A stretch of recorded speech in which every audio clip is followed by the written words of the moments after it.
اعوذ باللہ من الشیطان الرجیم بسم اللہ الرحمن الرحیم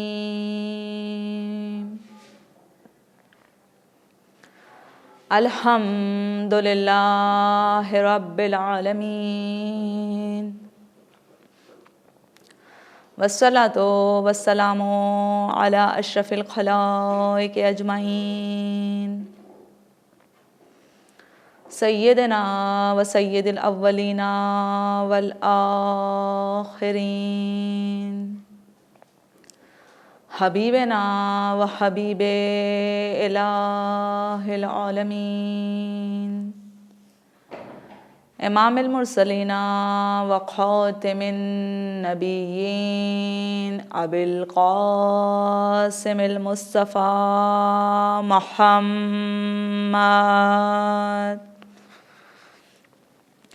وآل آلہ الطیبین الطاہرین المعصومین المظلومین ولعنۃ الدائمۃ علی اعدائہم اجمعین اما بعد فقد قال اللہ تبارک و تعالی فی قرآن المجید والفرقان الحمید وقولہ الحق وہو اصدق الصادقین بسم اللہ الرحمن الرحیم یا ایتھا النفس المطمئنہ ارجعی الی ربک راضیۃ مرضیہ فادخلی فی عبادی وادخلی جنتی۔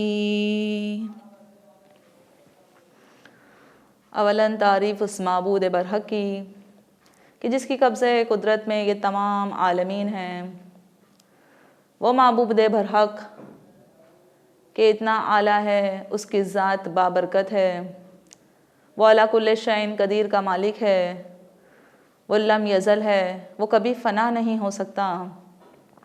اس نے اپنی پاک و پاکیزہ کتاب قرآن مجید میں یہ ارشاد فرمایا ہے، سورہ فجر کی جو میں نے آپ کے سامنے سرنامہ کلام کیا، قرآن مجید جو ہماری کتاب ختم المرسلین حضرت محمد مصطفیٰ صلی اللہ علیہ وآلہ وسلم پہ نازل ہوئی ہے۔ اللہ نے قرآن جیسی کتاب کو اپنے نبی پہ نازل کیا۔ قرآن مجید کی سورہ فجر کی آخری کی یہ آیتیں ہیں جو میں نے آپ کے سامنے تلاوت کی ہے کہ پروردگار کا ارشاد گرامی ہو رہا ہے عزیزوں کہ یا ایتھا النفس المطمئنہ۔ سب سے پہلے آپ کو یہ بتا دوں میں کہ یہ آیے شریفہ، یہ آیے مبارکہ کس کے حوالے سے اس میں تذکرہ کیا جا رہا ہے اور کس کے لیے کہا جا رہا ہے؟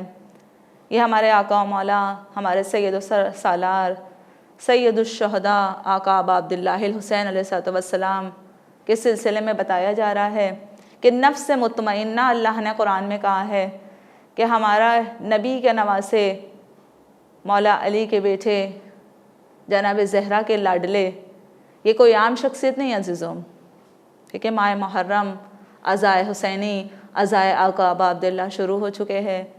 یہ ایام ایسے ہیں عزیزوں کہ سب سے پہلے آیت کو یہیں روکتے ہوئے کچھ باتیں واضح کر دوں کہ عزیزوں ہر سال کی طرح اس سال بھی ہم ماہ عزا کا چاند دیکھ چکے ہیں، عزائے حسینی شروع ہو چکی ہے، اور عزائے حسینی کو منائے ایسے، اسے ہمیں نبھانا ایسے ہے کہ واقعاً پروردگار، رسول، ہمارے ائمہ اور زمانے کا امام حضرت مہدی اجل اللہ تعالی فرجہ الشریف ہم سے راضی و خوشنود ہو جائے۔ اگر ہمارے اللہ اور ہمارے امام ہی ہم سے راضی نہیں ہوئے عزیزوں تو پھر ہماری عزاداریاں سب دھری کی دھری رہ جائیں گی، کیونکہ عزائے حسینی قائم اس دم پہ ہے کہ جب تک دین اسلام ہے، اور دین اسلام کی بقا کے لیے ہی آقا ابا عبداللہ علیہ السلام مدینہ سے کربلا کی طرف کوچ کیے ہیں۔ بہرحال تو مقصد امام حسین کو ہمیں سمجھنا ہے، ایسا نہ ہو جائے کہ مقصد حسین کو سائٹ پہ رکھ دے اور ہماری عزاداریاں اس طریقے سے ہو جائے کہ گویا ہم ایک دوسرے کے ساتھ کمپٹیشن کرنے لگ جائے، ہم ایک دوسرے کے ساتھ دکھاوا کرنے لگ جائے۔ ہمارے لباس اس لیے نہیں عوض ہوئے عزیزوں، ہم نے کالے لباس جو زیب تن کیے ہیں اس لیے نہیں پہنے ہیں کہ بھئی ایک دوسرے سے ہم کمپٹیشن کر رہے ہیں کہ بھئی ان کا بہت زیادہ مہنگا لباس ہے تو ہم اس سے زیادہ اور مہنگا لباس پہنیں گے. نہیں، یہ اس لیے نہیں مایہ آیا ہوا ہے عزیزوں. تو اسی لیے کہا گیا ہے کہ لباس بدلنے کا نام نہیں ہے محرم، بلکہ کردار بدلنے کا نام ہے محرم، اخلاق بدلنے کا نام ہے محرم. اگر ہم نے اپنے اخلاق و کردار کو سنوار لیا تو بس بقائے حسین ہو جائے گی عزیزوں، اور زمانے کے حسین انشاءاللہ ہم سے راضی و خوشنود ہو جائیں گے. تو بہرحال اپنے موضوع کی طرف واپس پلٹتے ہوئے کہ اللہ نے قرآن میں فرمایا یا ایتھا النفس المطمئنہ، اے نفس مطمئنہ ارجعی الی ربک راضیۃ مرضیہ، پلٹا اپنے معبود کی طرف. کیوں پلٹا؟ کیونکہ واقعاً تیرا پروردگار تجھ سے راضی ہے اور تو بھی اپنے پروردگار سے راضی ہے. فادخلی فی عبادی وادخلی جنتی، یعنی ایسے اللہ کے بندے ہیں آقا حسین عزیزوں کہ اللہ کی عبادت کرنے والے، عبادتوں کو جس پہ ناز ہو جائے، سخاوتیں جن کے گھر سے رائج ہو جائے، جن کی حیثیت اتنی اعلیٰ ہے عزیزوں کہ یہ کریم ابن کریم ہیں، ان کی سخاوتیں اتنی زیادہ ہے کہ کسی کو اگر عطا کر دیتے ہیں تو انسان زندگی بھر ان کا مقروض ہو جاتا ہے، ان کا قرض دار ہو جاتا ہے. یعنی اہل بیت ہمارے لیے ایسی دین ہے عزیزوں کہ ہم ان کے قرض کو کبھی چکا نہیں سکتے، کبھی ادا نہیں کر سکتے. بہرحال تو ماہ محرم یہ انس کا محرم ہے، یہ محبت کا مہینہ ہے، یہ آپس میں لڑائی اور جھگڑے کرنے کا مہینہ نہیں ہے عزیزوں، آپس میں صلہ رحمی کرنے کا مہینہ ہے. یہ جو ہم آپس میں مجلسوں میں جمع ہو جاتے ہیں، جو مجلسیں رکھی گئی ہے، آقا ابا عبداللہ ہے جو ہمیں آپس میں اکٹھا کیے ہوئے ہیں. ہم آپس میں بندھے رہے، ہم آپس میں ایک دوسرے سے تعلقات کو توڑ نہ لے. یہ مجلسیں ہے جو ذریعہ بنی ہوئی ہے کہ انسان آپس میں محبت قائم کر سکے، آپس میں میل جول قائم کر سکے. اگر ہم آپسی میل جول نہ رکھیں گے عزیزوں تو دشمن ہم پہ حاوی ہو جائے گا. جو ہمارے سے بغض رکھنے والے ہیں، حسد رکھنے والے ہیں، وہ ہم پہ حاوی ہو جائیں گے. تو بہرحال مقصد آقا ابا عبداللہ کو کبھی فراموش نہ کرے اور ہمیشہ اپنے ساتھ رکھے. تو اپنے کلام کو آگے بڑھاتے ہوئے کہ واقعاً نفس مطمئنہ وہ آقا ابا عبداللہ کی ذات محترم کہ جس کے لیے اللہ نے نفس محترم کہا، نفس مطمئن کہا، کہ وہ عام نفس نہیں ہے. اگر عام نفس ہوتے، ہمارے اور آپ کی طرح ہوتے عزیزوں، تو ہماری خواہشات ہم سے غلبہ آ جاتی، ہم اپنے خواہشات کو اپنے اوپر حاوی ہونے دے دیتے. مگر آقا ابا عبداللہ نے اپنی خواہشات کو حاوی نہیں ہونے دیا. اللہ کے حکم کے مطابق مدینہ سے کوچ کر کے کربلا آ گئے، اور صرف تنہا نہیں آئے بلکہ اپنے اہل و عیال کو ساتھ میں لے کر آ گئے. اور اہل و عیال تو ساتھ میں آ ہی گئے. اب انسان یہ سوچے گئے کہ امام تھے اکیلے نہیں آئے تو اہل بیت آ گئے، مگر اہل بیت کے ساتھ ساتھ انصار بھی تھے، ان کے یاور و مددگار بھی ان کے ساتھ ساتھ شامل حال تھے. تبھی تو 72 قائم ہو گئے، تبھی تو 72 کی مثال ہو گئی. تو یہ اس لیے ہے عزیزوں تاکہ ہمیں پتہ چلے کہ واقعاً مولا کی ذات کیا ہے. مولا نے ہمیں بتایا ہے کہ پروردگار کی بات کی ویلیو کیا ہے، اس کی قدر کیا ہے، اللہ کی منزلت کیا ہے، اللہ کی عظمتیں کیا ہے. کیونکہ اللہ نے حکم دے دیا تو بس نافذ ہو جانا چاہیے. اللہ کا حکم جب نافذ ہو جاتا ہے تو اس کی تکمیل ہو جاتی ہے، اور تکمیل کرنے والے جو واقعاً مشیت الہی کو سمجھنے والے ہیں وہ اہل بیت کی ذات ہے عزیزوں، وہ ہماری اور آپ کی ذات نہیں ہے. تو بہرحال کہا جاتا ہے کہ محرم جب انس کا مہینہ ہے، محبت کا مہینہ ہے، انسان کے اندر صلاحیت پیدا کرنے والا مہینہ ہے کہ انسان کو بتاتا ہے کہ انسان کیا ہے. کیونکہ انسانیت کو مولا نے بتایا ہے اس مہینے میں. کیونکہ صرف ہم اور آپ نہیں ہیں، اہل تشیع ہی نہیں ہے عزیزوں کہ صرف آقا حسین کو مانتے ہیں، بلکہ زمانہ امام حسین کا ہے عزیزوں. ہر قوم پکارتی ہے کہ حسین ہمارے ہیں، صرف ہم نہیں پکارتے. یہ جو شعار کہا جاتا ہے، کون سا شعار جو بہت ہی مشہور و معروف ہے عزیزوں، کہ کہا جاتا ہے کہ ہر دن کے لیے عاشورہ کہا گیا ہے اور ہر سرزمین کے لیے کربلا سرزمین کہی گئی ہے. تو یہ جو بہت مشہور و معروف کلام ہے، واقعاً اس میں کتنی گہرائی پائی جاتی ہے کہ اگر دیکھا جائے تو ہر دن ہمارے لیے عاشور ہو سکتا ہے اور ہر زمین کو ہم کربلا بنا سکتے ہیں عزیزوں. کیوں؟ کیونکہ آقا ابا عبداللہ نے انسانیت کا پیغام دیا ہے. مولا نے کردار بتایا کہ اپنے کردار کو سنوارو، اپنے آپ کو سنوارو. اگر انسان نے اپنے آپ کو پہچان لیا بس اس کی بقا ہو جائے گی عزیزوں، وہ دنیا بھی اس کی سنور جائے گی، اس کی آخرت بھی سنور جائے گی. بہرحال کہا جاتا ہے کہ کربلا یہ ایسی چیز ہے کہ اس کو فراموش نہ کیا جائے. ہر سال جو ہم عزائے حسینی قائم کر رہے ہیں، کربلا کی یاد منا رہے ہیں تو اس لیے تاکہ غدیر کو نہ بھلایا جائے. غدیر کو بھلایا گیا مگر کربلا نہیں بھولنی چاہیے عزیزو. اگر ہم نے اور آپ نے کربلا کو بھلا دیے تو لوگوں کو اور موقع مل جائے گا, دشمنوں کو اور موقع مل جائے گا. تو جن لوگوں نے غدیر کو بھلا دیا وہ لوگوں کو پتہ ہونی چاہیے کہ کربلا ابھی تک بھولنے نہیں دی گئی ہے. کہ اگر کربلا بھلا دی جائے گی تو انسان یعنی جو دشمنان ہیں, انسان سے مراد دشمنان ہے اسلام, ان کو اور موقع مل جائے گا. کہ غدیر کو بھلا دیا گیا تبھی تو مولا کو پہلا نہیں مانا گیا. مولا کائنات حضرت علی ابن ابی طالب کے مد مقابل کسی اور کو لا کے کھڑا کر دیا گیا, مگر کربلا کو ہمیں بھلانے نہیں دینا ہے. اسی لیے بہت سی جوش اور جذبے کے ساتھ مجلس سے بپا کی جائے, ماتم کیے جائے, تاکہ پتہ چلے کہ آقا ابا عبداللہ کا مقصد کیا تھا. ابن قولویہ یہ بہت ہی مشہور و معروف علماء میں سے ہے عزیزوں. انہوں نے اپنی کتاب کامل الزیارات میں لکھا ہے کہ وہ فرماتے ہیں کہ کس طریقے سے, میں آپ کو بتا دوں کہ کربلا جو ہے عزیزوں یہ ایک فرہنگ ہے, یعنی ایک کلچر ہے. کربلا صرف ایسا نہیں ہے کہ ہر سال یاد کر لیا جائے کہ تاریخ ہے جو ہر سال دہرائی جائے گی اور ہمیں پتہ ہے کہ کربلا میں کیا ہوا تھا, ہمارے بچوں کو بھی پتہ ہے کہ کربلا میں کیا ہوا تھا. یہ ایسا نہیں ہے عزیزوں, بلکہ کربلا جو ہے فرہنگ اور کلچر میں یعنی انسان کے اندر تبدیلی لے کر آ جائے, ایک ماحول پیدا کرے کہ کربلا ہمیں کیا سکھاتی ہے, کربلا سے ہمیں کیا درس ملتا ہے, کیا سبق ملتا ہے. تو بہرحال ابن قولوی کہتے ہیں اپنی کتاب کامل الزیارات میں کہ وہاں پہ سرزمین کربلا میں کتنے ایسے نبی تھے جو بابل, فلسطین اور عراق میں زندگی کر چکے ہیں, یعنی وہیں پہ مبعوث کیے گئے تھے, وہیں پہ نبی بن کے آئے تھے اور تبلیغ شریعت کی انہوں نے اپنے زمانے میں. کہا جاتا ہے کہ جب سے سب سے پہلے حضرت آدم نبی, آدم ابو البشر جنہیں کہا گیا ہے, کہ جب وہ اس سرزمین پہ آئے ہیں, سرزمین کربلا پہ, تو ان کے پائے مبارک کسی چیز سے ٹکرا گیا اور ٹکرانے کے بعد ان کے پیر سے خون برآمد ہو گیا. اب جب خون آیا تو وہ کہنے لگے پروردگار کے حضور کے پروردگار کیا مجھ سے کوئی خطا ہو گئی ہے کہ جو میرے پیر سے خون جاری ہو گیا؟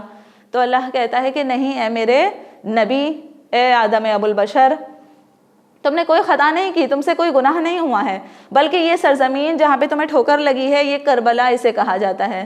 یہ کربلا کی سرزمین ہے, سرزمین کربلا ہے, اور یہاں پہ آخری زمانے کا جو رسول ہوگا اس کا نواسہ یعنی نواسہ رسول یہاں پہ شہید کیا جائے گا, خون ناحق یہاں پہ بہایا جائے گا. اس لیے میں چاہتا ہوں کہ تم بھی ان سے تمہارا ارتباط ہو جائے, کنیکشن ہو جائے.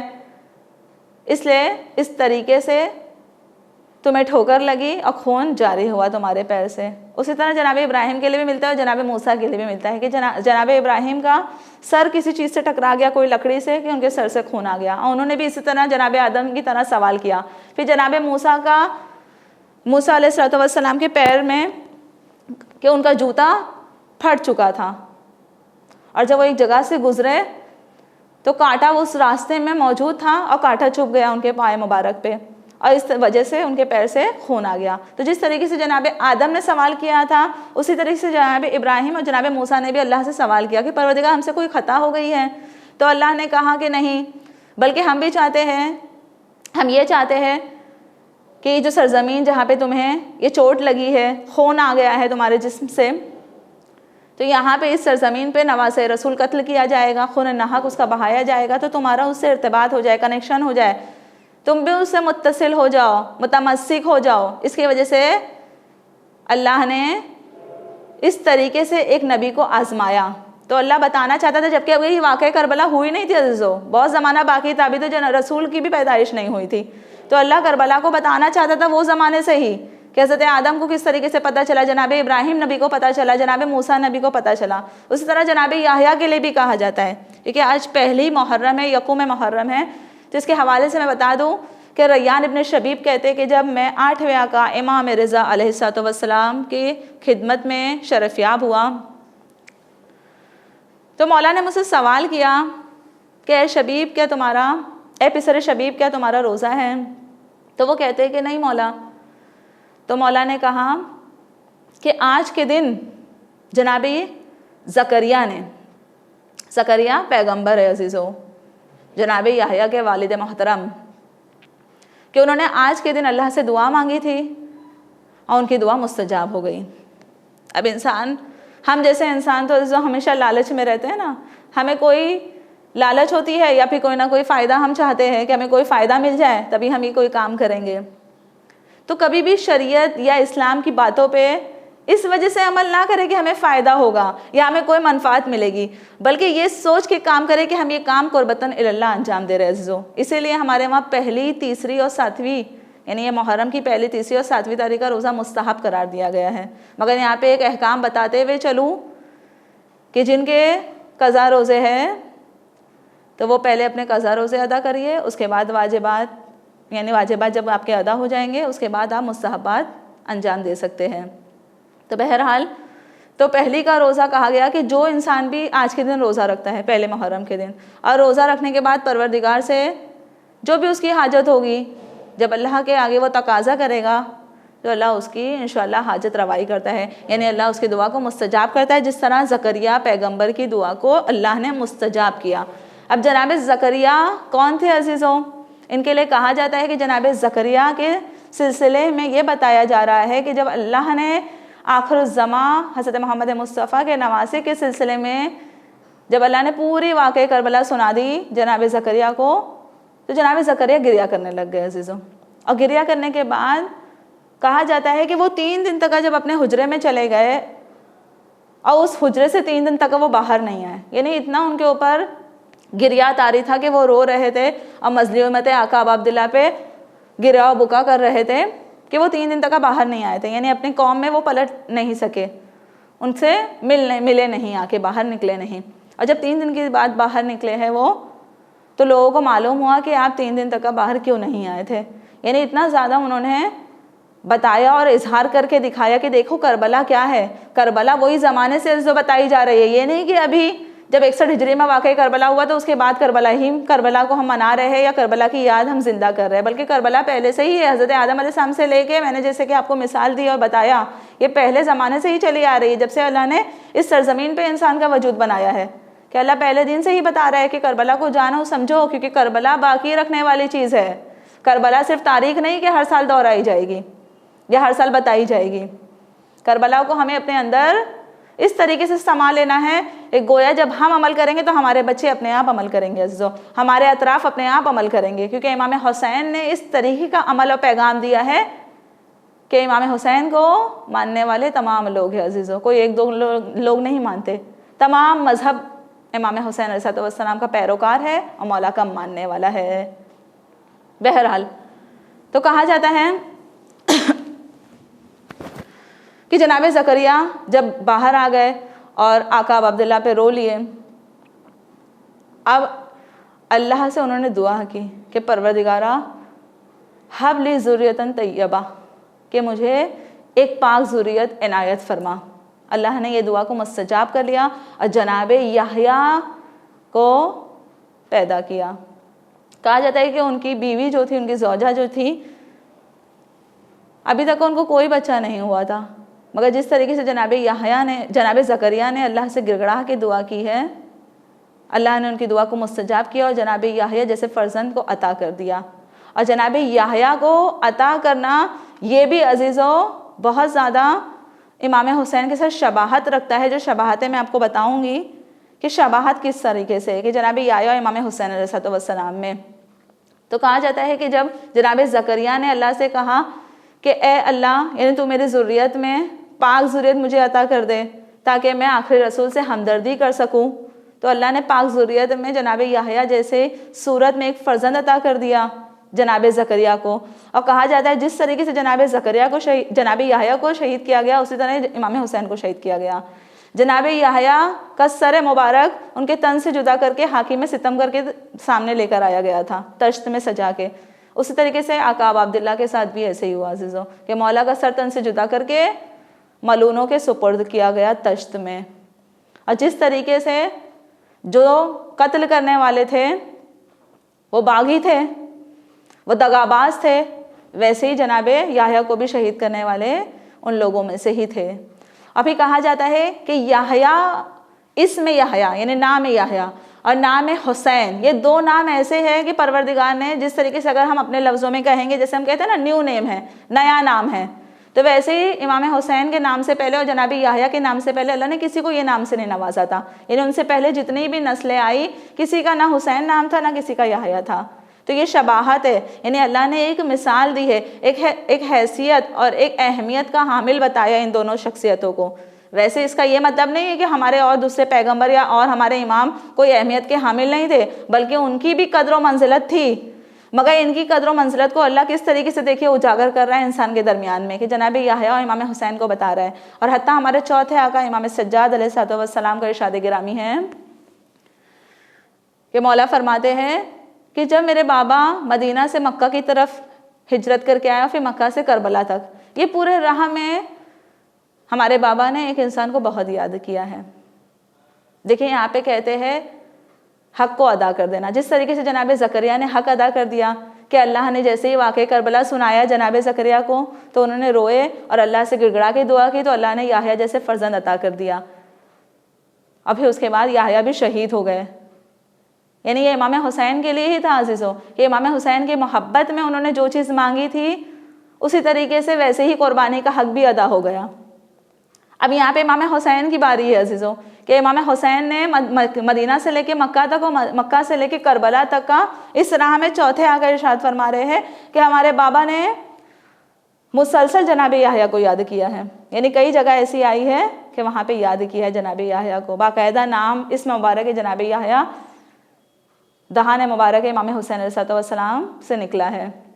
تو یہ پتہ چلا کہ جناب یحییٰ کی بھی کوئی کم حیثیت نہیں تھی اور کم قدر نہیں تھی، اور امام حسین علیہ السلام تو سپہ سالار سید سالار شہدائے کربلا ہے، کوئی عام شخصیتیں نہیں ہیں. اسی لیے کہا گیا ہے کہ کربلا کو یادگار اور ماندگار رکھنا ہے، یعنی باقی رکھنا ہے، کربلا کا باقی رکھنا ہی ہماری بقا ہے.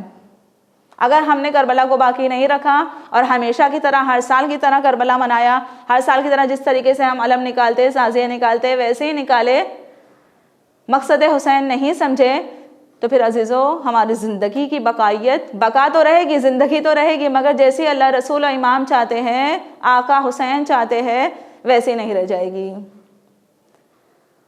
اسی کے ضمن میں آگے کہا گیا کہ کربلا کو ماندگار رکھنے کے لیے کچھ لوگوں نے سوال اٹھا لیے کہ بھائی ہر سال کی طرح اس سال بھی عزائے حسینی ہوگی، آپ نے پھر کالا لباس زیب تن کر لیا، آپ کے وہاں سے پھر علم نمودار ہوں گے، تعزیے بنائے جائیں گے، تابوت برآمد کیے جائیں گے.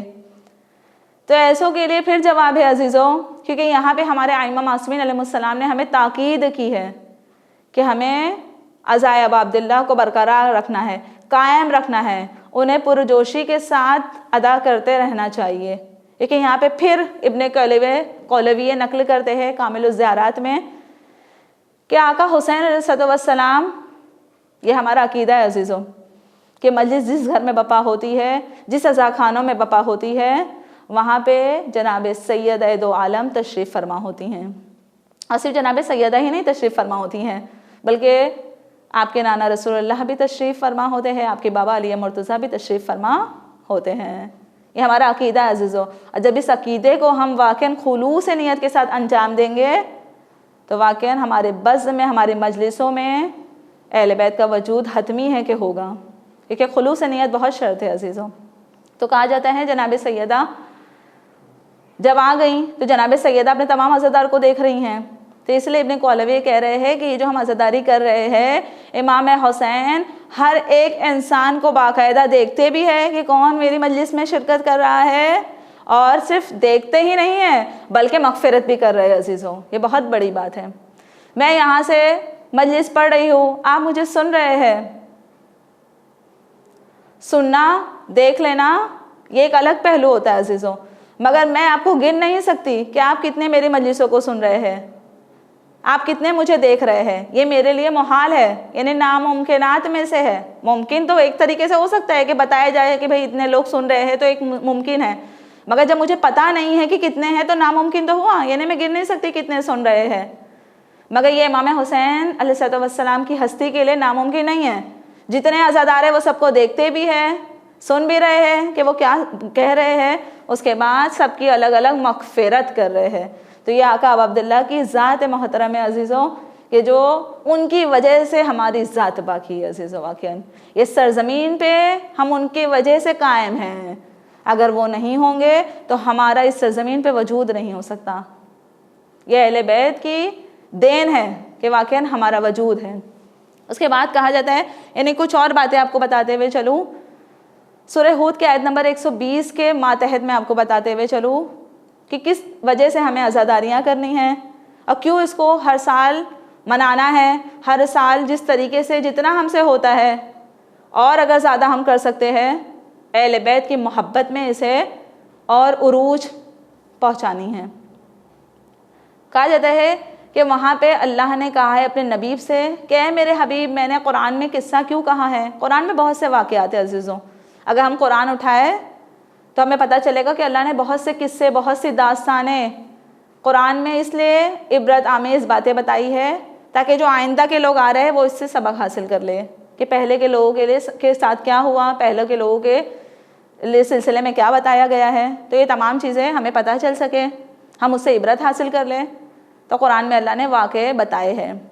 اب اللہ اپنے حبیب سے کہتا ہے کہ اے میرے حبیب، کیوں میں نے قرآن میں واقعہ کہا ہے، قصے کہے ہیں؟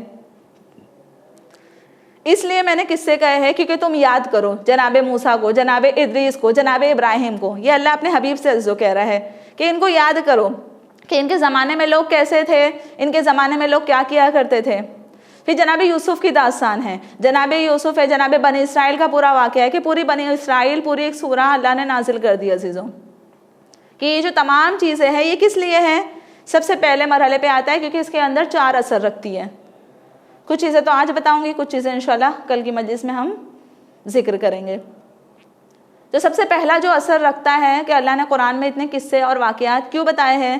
تاکہ ہمارا دل محکم ہو جائے، مضبوط ہو جائے. عزیزو دل اور مضبوط کیسے ہوگا، محکم کیوں ہوگا؟ میں اس کی مثال دیتے ہوئے چلوں. جس طریقے سے اللہ نے قرآن میں واقعات دیے ہیں، جناب موسیٰ کا ہی واقعہ لے لیجیے، بنی اسرائیل، سورہ بنی اسرائیل اٹھائیے عزیزوں. مگر یہاں افسوس کی بات یہ ہے کہ ہم ماہ مبارک رمضان میں ہی صرف قرآن اٹھاتے ہیں، ہمیں اور توفیق ہی نہیں ہوتی ہے کہ ہم قرآن اٹھا لیں.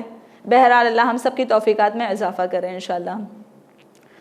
تو کہا جاتا ہے کہ جناب موسیٰ جب فرعون کے لشکر والے تعقب کر رہے ہیں، پیچھا کر رہے ہیں، جناب موسیٰ علیہ السلام اور ان کے لشکر والے آگے ہیں اور فرعون اور اس کے لشکر والے پیچھے ہیں. اب جیسے ہی دریائے نیل کی طرف پہنچے ہیں تو دیکھیے اگر ہمارے ساتھ بھی ایسی کوئی حادثہ ہو جائے، کوئی حالت پیش آ جائے عزیزوں کہ آگے دریا ہو اور پیچھے تلوار ہو، یعنی زندگی اب ختم ہی ہونے والی ہے. کیونکہ اگر تیرنا نہیں آتا ہے تو اگر آگے دریا میں گر جائیں گے تو ڈوب کے مر جائیں گے، اور پیچھے اگر جائیں گے تو دشمن آ رہا ہے مارنے کے لیے، تلوار اس کے ہاتھ میں ہے. تو ویسے ہی جناب موسیٰ کی قوم والے بھی سوچنے لگ گئے کہ بھئی آگے دریا ہے اور پیچھے شمشیر ہے، تلوار ہے. جناب موسیٰ نے ان کو تسلی دی اور کہا کہ گھبراؤ نہیں، آگے بڑھو. اور اللہ نے کس طریقے سے عصائے موسیٰ، جیسے ہی جناب موسیٰ نے عصا اپنا مارا ہے دریا پہ تو وہاں پہ راستے نمودار ہو گئے اور وہ لوگ آرام سے اس راستے کو عبور کر گئے، وہاں سے کراس کر گئے، نکل گئے. اور جب فرعون کے لشکر والے اور فرعون آئے تو اس میں غرق ہو گئے، ڈوب گئے عزیزوں. تو یہ جو داستان بتائی گئی یہ واقعے جو رونما ہوئے، کیوں ہوئے؟ تاکہ پتہ چلے کہ دیکھیے جو سچ ہوگا، جو حق ہوگا وہ کامیاب ہو جائے گا، اب باطل نابود ہو کر رہے گا، کیونکہ باطل کو نابود ہونا ہی ہے. اسی لیے کربلا رکھی گئی عزیزوں کہ 72 کے آگے ہزاروں کا مجمع تھا. یزیدی 1-2 لوگ نہیں تھے، بہت لوگ تھے امام حسین کے مد مقابل، مگر جو حق پہ تھے وہ صرف 72 نکلے. تو 72 کے مد مقابل کتنے بھی آ جائے وہ شکست پا کے رہیں گے. تو شکست یزید کی ہوئی ہے عزیزوں، یہ تو ہے ہی، یہ نہیں کہ بقائے یزید ہو گیا، نہیں، بقائے یزید نہیں ہوا بلکہ نابودی یزید ہوئی ہے، بقائے حسینیت ہوئی ہے. حسین باقی ہے اور باقی رہیں گے تا قیامت، اور یزید مٹ چکا. اور اسی طریقے سے جو یزید والے ہیں، جو باطل پرست ہیں، وہ مٹتے رہیں گے قیامت تک. اس کے بعد دوسرے مرحلے پہ بتایا گیا کہ کیوں ہے یہ چیزیں، یعنی جو ہمیں کربلا کو یادگار رکھنا ہے، آگے بڑھانا ہے، اس کو ماندگار باقی اور جاری رکھنے کے لیے کربلا کے بارے میں بتایا گیا ہے، یا واقعہ کربلا جو رونما ہوئی ہے. تو اس لیے کیونکہ یہ ہمارے لیے ایک درس ہے، اس کے اندر ایک حق ہے. حق کس طریقے سے ہے؟ یہاں پہ جناب یوسف کا واقعہ لے لیجئے عزیزوں. یہ قرآن جب ہم اٹھائیں گے تو جناب یوسف کے سلسلے میں پتہ چلتا ہے کہ وہاں سے ہمیں درس پاک دامنی ملتی ہے، درس عفت ملتا ہے۔ سیریل یوسف بہت زیادہ رائج ہوا ہے، کتنے لوگوں نے، آپ لوگوں نے دیکھا بھی ہوگا ٹی وی سیریلوں میں کہ جو جناب یوسف کا جو سیریل رونما کیا گیا تھا، بنایا گیا تھا، جن لوگوں نے دیکھا ہوگا وہ بخوبی اچھی طریقے سے جانتے ہیں۔ اگر یہ قصے کو ہم غور کریں تو ہمیں پتہ چلے گا وہاں سے کتنی اچھی باتیں ہمیں نکل کے آ رہی ہے اور مل رہی ہے، کہ نچوڑ میں ہمیں اللہ کی ذات پتہ چلتی ہے کہ واقعاً اگر ہمیں کسی کا عاشق ہونا ہے تو وہ ہے پروردگار کی ذات۔ لیکن جب ہمارے دل میں عشق الہی نفوذ کر جائے گا تو عشق محمد مصطفیٰ نفوذ ہو جائے گا، اور عشق محمد مصطفیٰ نفوذ ہو جائے گا تو عشق اہل بیت اپنے آپ نفوذ کر جائے گا۔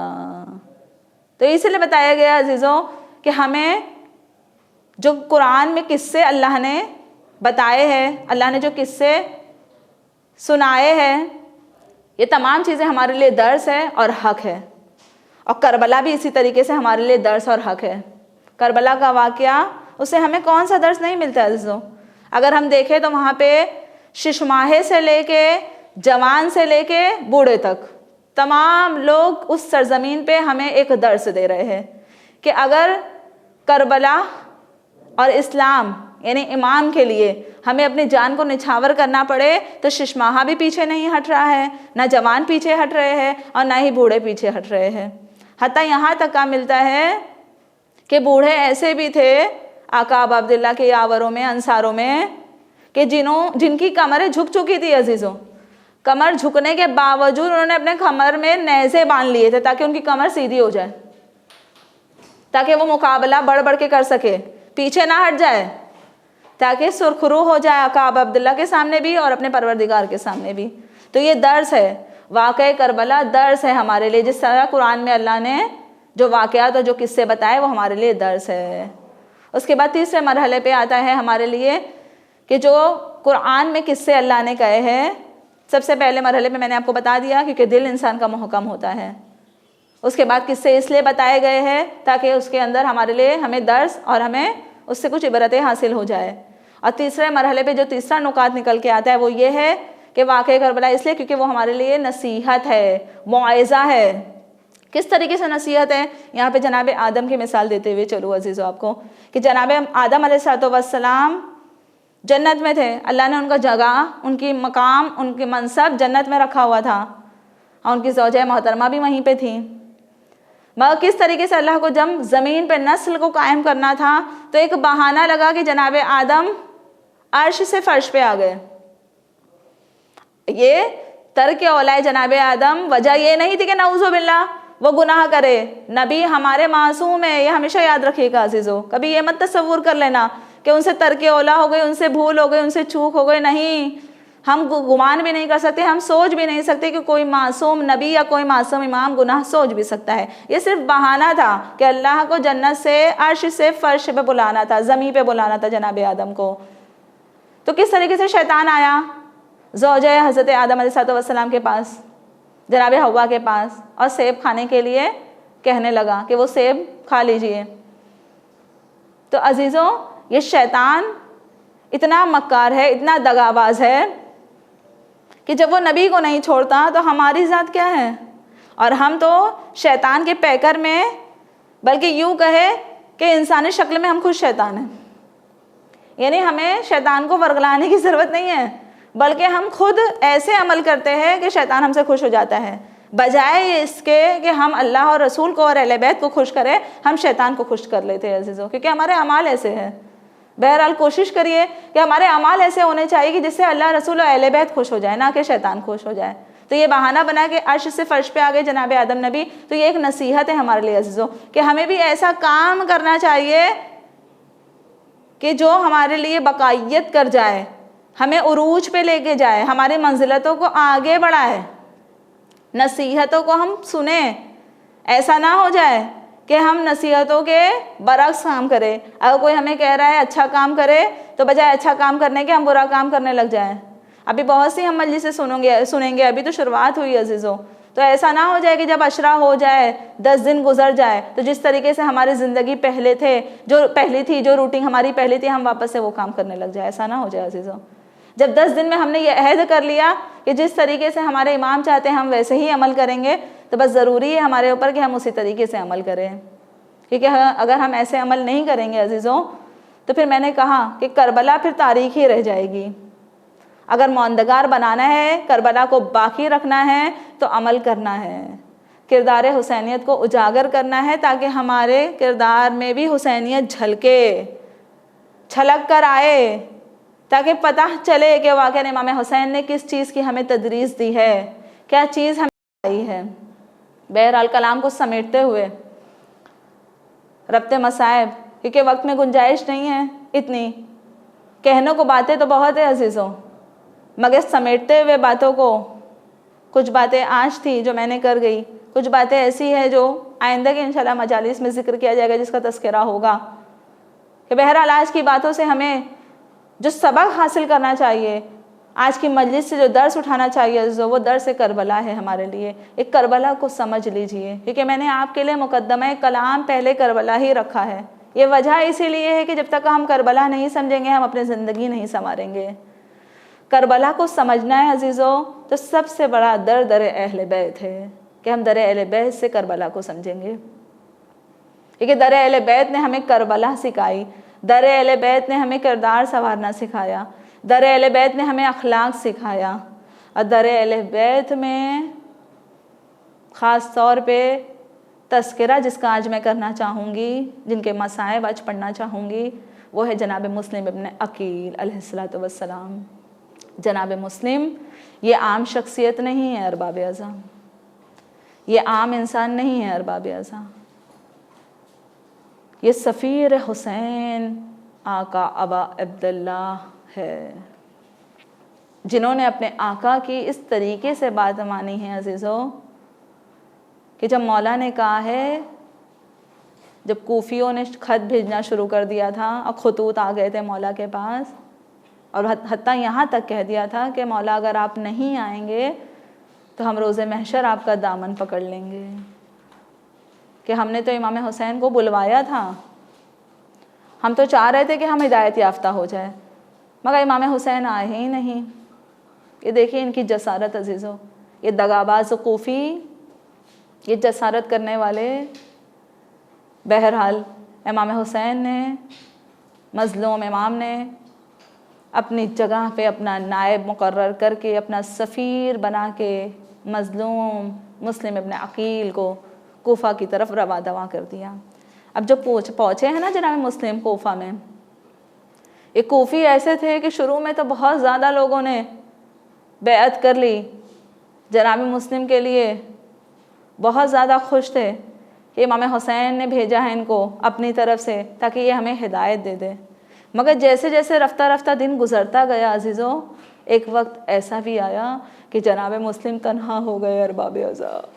وہ وقت بڑا دشوار تھا جناب مسلم کے لیے۔ ارے ذرا تصور کرے ایسا وقت اگر ہم پہ آ جائے کہ کوئی ہمارا یاور و مددگار نہ ہو تو ہم کیا کریں گے۔ الغرض وہ وقت آ گیا کہ جب نماز عشاء کے بعد پلٹ کے جو جناب مسلم نے دیکھا ہے نا ارباب اعظم، تو جو 10 لوگ موجود تھے مغرب کے بعد، وہ اب 10 بھی باقی نہ رہ گئے تھے۔ اللہ اکبر! ارے یہی پریشانی کے عالم میں کوفے کی گلیوں میں گزر رہے تھے جناب مسلم۔ کیا دیکھا جناب مسلم نے کہ ایک خاتون اپنے دروازے پہ کھڑی ہوئی ہیں، وہ طاع نامی خاتون ہے ارباب اعظم۔ اب انہوں نے طاع سے کہا کہ آپ مجھے تھوڑا سا پانی دے دیجئے۔ ارباب اعظم ذرا تصور کرے کہ جناب مسلم کی پیاس کیسی ہوگی۔ تصور کرے کہ آقا ابا عبداللہ جو 7ویں سے پانی بند کر دیا گیا، میں کہوں مسلم ارے آج آپ کی پیاس پہ ہمارا لاکھوں سلام، کل آپ کے آقا ارے 3 دن کے بھوکے اور پیاسے شہید کر دیے جائیں گے۔ اجرکم اللہ، الغرض کہا جاتا ہے کہ جناب مسلم کو جب توآ نے پانی پلا دیا، اب جناب مسلم تھک ہار کے نڈھال وہیں بیٹھ گئے۔ ایک دفعہ اس خاتون نے مخاطب ہو کے کہا کہ ارے کیا بات ہے، زمانہ بڑا پورا شوب ہے، اے شخص اب یہاں پہ کیوں بیٹھے ہوئے ہیں، اب اپنے گھر کی طرف کیوں نہیں جاتے؟ ایک دفعہ مسلم کہتے ہیں میں کیا کہوں مومنہ، ارے میرا یہاں پہ کوئی مونس و غمخوار نہیں ہے، میرا یہاں کوئی مددگار نہیں ہے۔ الغرض جب توآ نے سنا، اب یہ کہتی ہے کہ آپ کون ہیں؟ جناب مسلم کہتے ہیں ارباب ازا، ارے میں سفیر آقا ابا عبداللہ ہوں، امام حسین نے مجھے بھیجا تھا کوفہ میں۔ اب جو ہی توآ نے سنا، ارے پائے مبارک میں گر گئی، کہنے لگی میں آپ کی ادنا سی کنیز ہوں۔ الغرض اپنے گھر میں بلا لیا، ارے کھانا اور پانی دینے لگ گئی، اگر جناب مسلم نے نہیں کھایا۔ الغرض یہ خبر ابن زیاد ملعون کو پہنچ گئی کہ جناب مسلم طٰہٰ کے گھر میں پناہ لیے ہوئے ہے۔ ارے اس ملعون نے 500 سوار کے ساتھ محمد بن اشعث کے ساتھ اپنے اس لشکر کو روا دوا کیا۔ اب یہ جو لشکر پہنچا ہے اور توآ نے گھوڑوں کی ٹاپوں کی آواز سنی، اب جو خبر دی جناب مسلم کو، تو جناب مسلم نے ایک فقرہ ادا کیا، انا للہ و انا الیہ راجعون۔ الغرض جناب مسلم کو پتہ چل گیا کہ اب وہ اس دار دنیا کو کوچ کر کے چلے جائیں گے۔ الغرض جناب مسلم نے کہا کہ مجھے محسوس ہو رہا ہے یہ شقی تمہارے گھر میں داخل ہو جائیں گے۔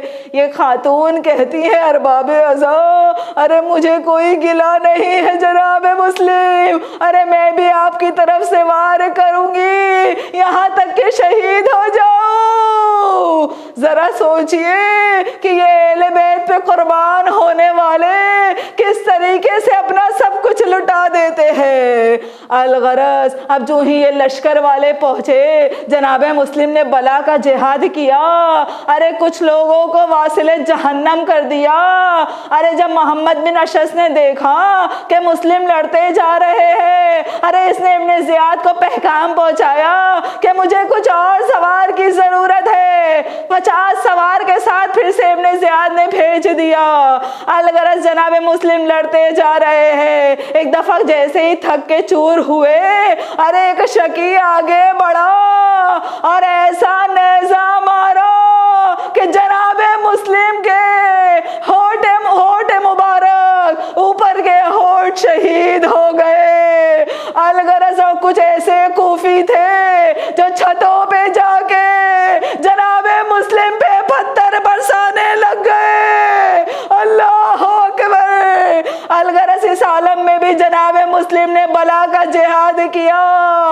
اب جو تھک کے چور ہوئے، جب چاروں طرف سے گھیر لیے گئے، ارے جب گرفتاری ہو گئی، ایک دفعہ جناب مسلم نے کہا ارباب ازا، ارے مجھے تھوڑا سا پانی دے دو۔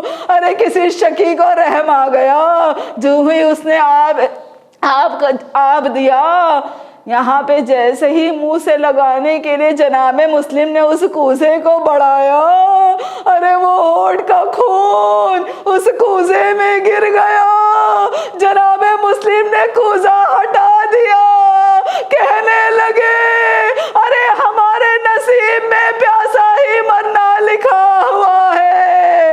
الغرض جو ہی دربار میں پہنچے جناب مسلم، کسی شقی نے کہا ارے امیر کو سلام کرو۔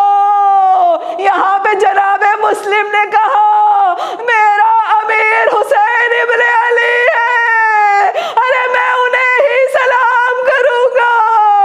الغرض ابن زیاد نے کہا میں تجھے ضرور مار دوں گا۔ یہاں پہ جناب مسلم کہتے ہیں کہ مجھے پتا ہے تو مجھے قتل کر دے گا، مگر میرے قتل ہونے سے پہلے میں چاہتا ہوں کہ میری کچھ وصیتیں ہیں جو تم سن لو۔ سب سے پہلی وصیت یہ تھی ارباب ازا کہ جناب مسلم نے کہا ارے میں قرض دار ہوں، میرے اس قرض کو ادا کر دینا میری زرع بیچ کے، اس کے بعد میرے پاس کچھ کی امانتیں رکھی ہوئی ہے، ارے یہ امانتوں کو لوٹا دینا۔ اور تیسری اور آخری وصیت کیا تھی ارباب عزا؟ وہ یہ تھی کہ جناب مسلم نے ارے عمر ساز سے کہا کہ امام حسین کو خبر دے دا کہ وہ یہاں پہ نہ آئے، ارے کیونکہ یہ کوفہ والوں نے مجھ سے دغا کی ہے، آپ سے بھی دغا کریں گے۔ الغرض عمر سعد کہتا ہے کہ تمہاری دو وصیتوں پہ عمل کیا جائے گا مگر تیسری پہ عمل نہیں کیا جائے گا۔ ارے میں چاہتا ہوں حسین آئے اور شہید کیے جائے۔ الغرض ارے دارالامارہ پہ لے کے گئے مسلم کو، جناب مسلم نے جب نماز ادا کر لی، نماز کی ادائیگی کے لیے اجازت مانگی، الغرض ارے یہ شکی کہتے ہیں کہ کیسی نماز؟ کہا جاتا ہے کہ یہاں پہ جو دارالامارہ سے گرایا جناب مسلم کو، ارے یہاں مسلم گرے اور کوفہ کے لوگوں نے دیکھا اور صرف گرایا نہیں گیا ارباب عزا، بلکہ کوفے کی گلیوں میں جناب مسلم ہانی کی لاشوں کو پھرایا گیا تاکہ کوئی کوفی ابن زیاد سے دغا نہ کرے۔ بس آخری فقرے کہا جاتا ہے کہ جب اہل حرم کو قید کر کے لایا گیا کوفہ میں تو جناب مسلم کے سر مبارک کو دیکھا جو باب الساعد پہ لٹکا ہوا تھا۔ ایک دفعہ جب اہل حرم نے دیکھا ارباب عزا، عجب نہیں کہ سر حسین نے احترام کیا ہوگا کہ مسلم تمہارا شکریہ۔ سر عباس نے جناب مسلم سے کہا ہوگا کہ مسلم تمہارا شکریہ۔ الغرض ایک بی بی ارے جو جناب مسلم کی بیٹی جیسے ہی بابا کا سر مبارک دیکھا، ارے کہنے لگی بابا یہ آپ کے سر کو کس نے تن سے جدا کر دیا؟ بابا اے کاش کہ یہ منظر دیکھنے سے پہلے میری روح پرواز کر جاتی، میں کہوں رقیہ خوشا نصیب کہ بابا کے سر کو ارے صرف آپ نے باب صاحب پہ لٹکے ہوئے دیکھا، ارے مگر ارے حسین کی شہزادی جناب سکینہ نے بابا کے سر کو نیزے پہ دیکھا اور جب بھی چاہتی کہ ہائے بابا کہہ دے تو شبر ملعون آگے بڑھتا، ارے سکینہ کو تماچے مارتا۔